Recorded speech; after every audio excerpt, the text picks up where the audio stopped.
during the creation of Sony's much-anticipated first-person shooter Killzone. Development team Guerrilla decided to take some radical steps. To ensure that futuristic warfare was believable, they took research to the extreme. Simply watching war films wasn't enough. The team had to feel and experience combat for real. Step forward one commando, a group of ex-military hardmen and experts in warfare simulation. Amongst the best in their field, they've created countless crisis scenarios used to train top military units and SWAT teams.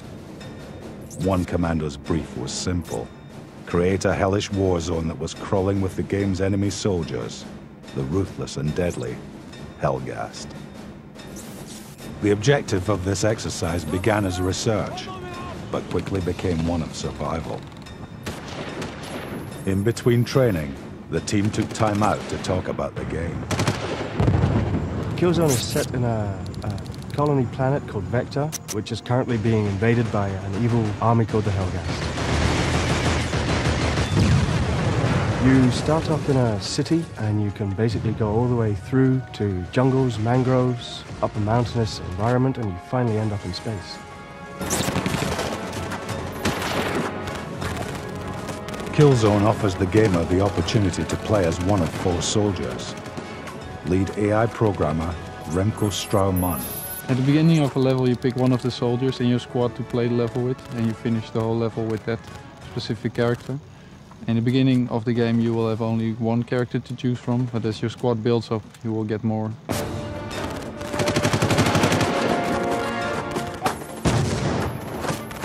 You can play 4 different distinct character types. ISA Commando, a heavy weapons guy, a spy character, and also a stealth character. Whilst creating the game, the team were faced with many challenges. As development director Ariane Brousse recalls. The biggest challenge of the game was basically managing the ambition level of everybody. Instead of always finding out new things and always creating, at some point you just have to stop and create a game and finish it and get out of the door.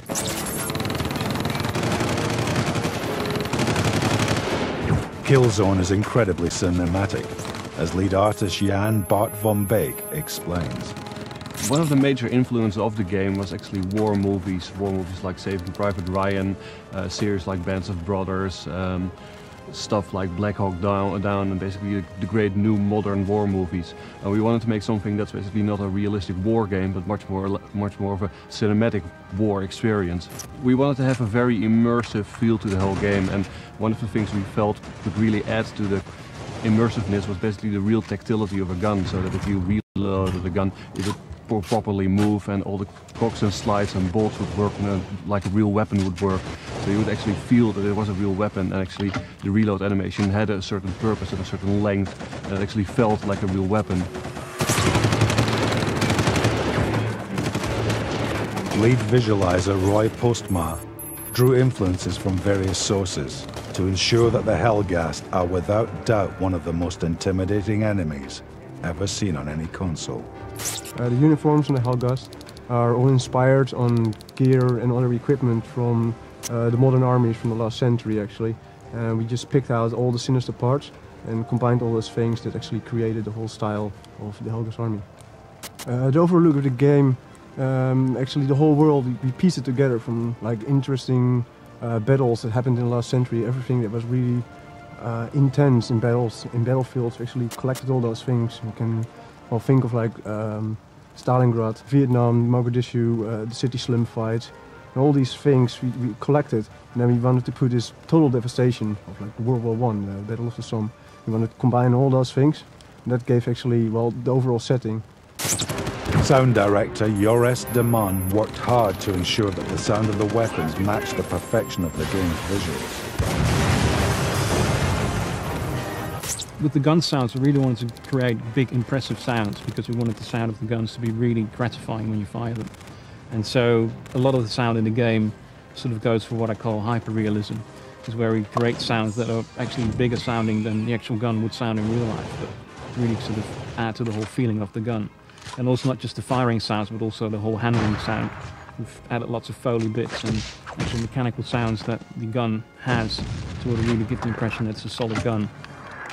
Characters and races in the game have their own particular theme tune. For the Helghast we wanted to create something different, and we really wanted to give them their own fascist theme, which you'll be hearing at the beginning of the game, to really sort of give them their own character.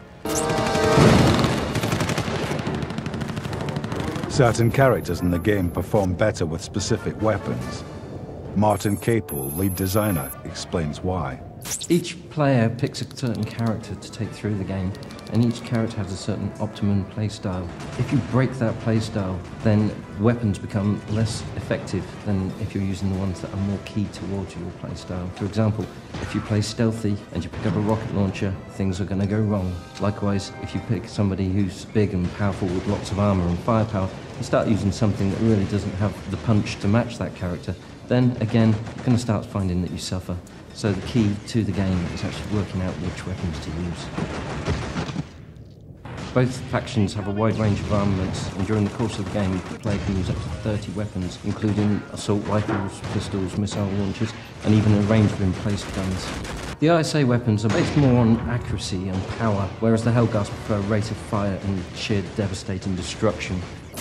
So adamant were the Killzone team that this game will be bigger and better than anything seen before, they even created their own custom-built engine. Lead programmer, Michiel van der Leeuw. For Killzone, we decided not to use middleware like some companies use, but to develop everything in-house. We had this unique opportunity to work for just one platform for the Sony PlayStation 2, and we were making a game that was going to be the best in its genre. We decided not to go for something from the shelf, basically, because it was made for all sorts of games.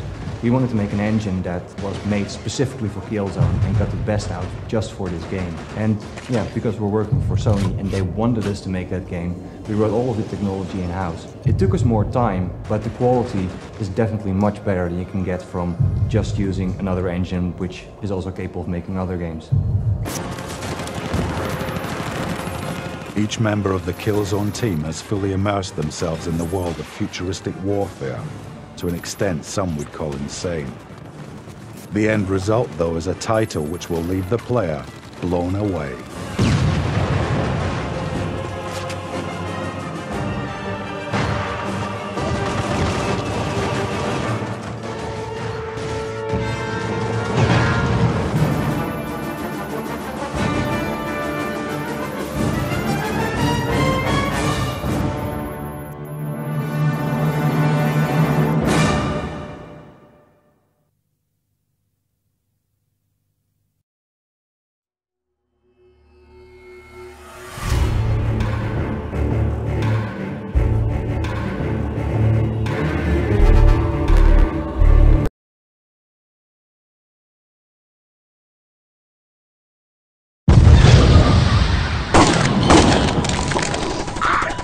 Comms are getting worse. Anyone else receiving?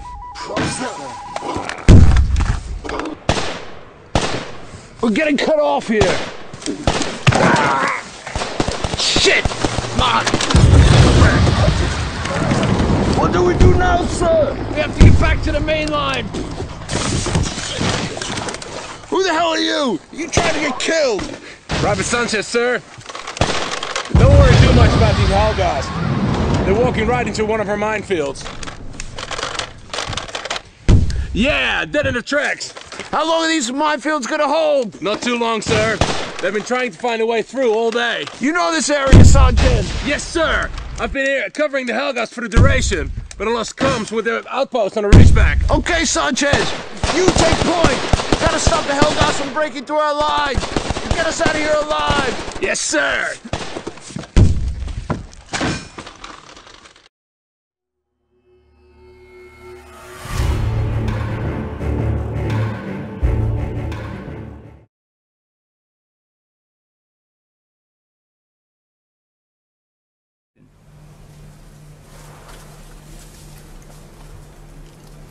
So, did you have any time for any sort of fun while you were training?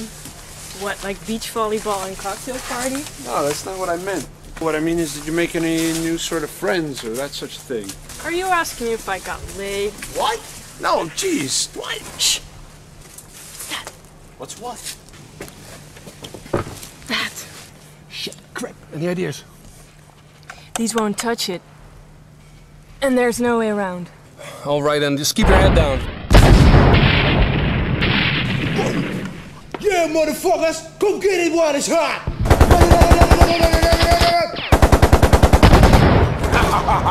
Come on, left flank!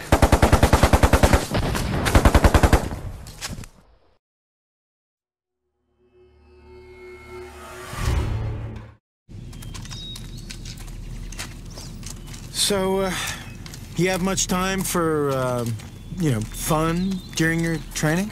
What? Like beach volleyball and cocktail parties? No, I mean, did you make any new friends? Are you asking me if I got laid? What? No, no. Jeez, I just... Shh. What's that? What's what? That. Shit! Okay. Any ideas? These won't touch it. Uh-huh. And there's no way round. Okay, just keep your head down. Yeah, motherfucker! Come and get it while it's hot!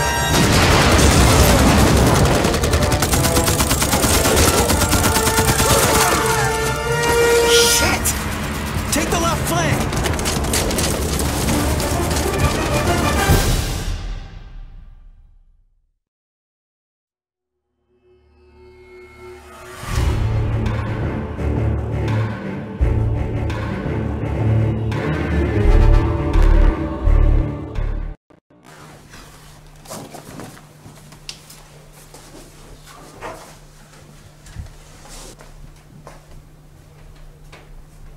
Jesus.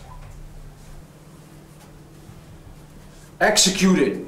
Fucking Helgar style.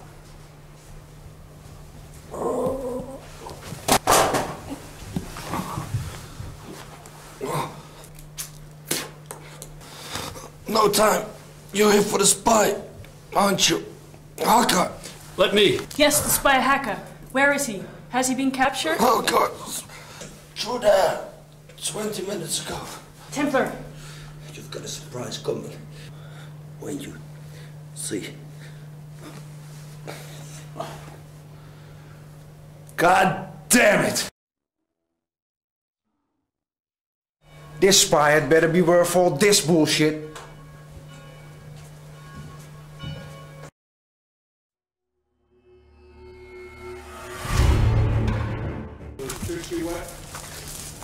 The information's I get it from the Hellcast. I need to process it now. I need access to the mainframe. We haven't time for that. We need to get you on one of those shuttles. I need to process data. Didn't you hear the captain? We're delivering a package, and the package is you. What is it you need to do, hacker? What? You're gonna let him access the mainframe? We don't even know if he's a double agent or something. He might actually be working for the other side. And how many of the other sides you've calculated I've killed in the past hour? You scum don't even give a shit about your own. Try it, scum. Come on, try it. Back off, bitch. You know you're dead. If you fire, you know you're dead. Bang! That's it! Enough! We're all going to start to try to get along, or, by Christ, we're all going to die. Not tomorrow, today. Because it's a long, long way to the fortress. Our chances, if we pull ourselves together, somewhere between slim and nil. So, for the last time, I am asking you, put your shit together and start acting like soldiers. Now, Haka, what was it that couldn't wait? I found out that one of the computers on the SD platform is under control of the Hellcast. They used this computer to shut down our defense systems. I need to identify this computer and inform General Adams. You know which computer it is? No, but I can find out. But to do this, I need to hack into the mainframe. All right, you got 3 minutes. General Adams is prepared and waiting for you, General.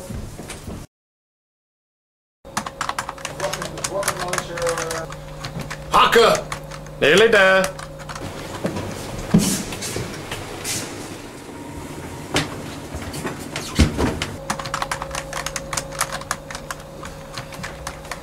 Haka, time's up.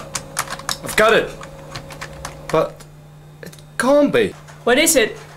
Can't be. General. General. Let's get on with it, shall we? As you like. Mark.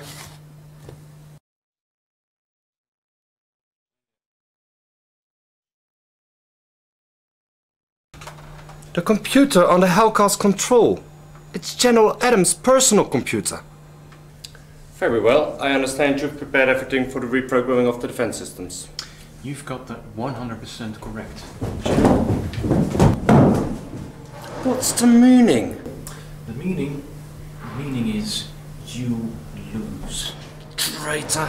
Yeah, whatever. Kill it.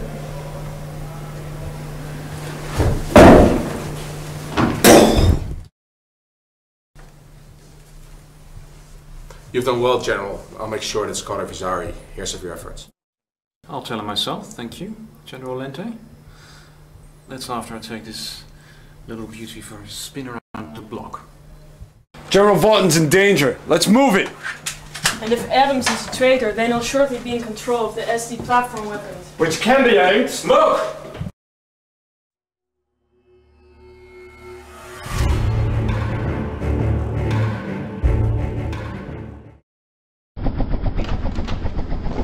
Well, I guess landing on top of the mountain is too easy, huh?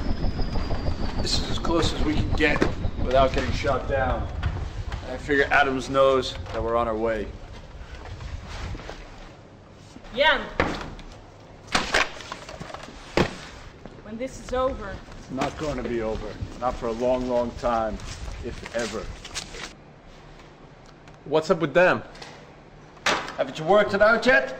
No, why didn't you tell me? Well, I imagine it went something like this.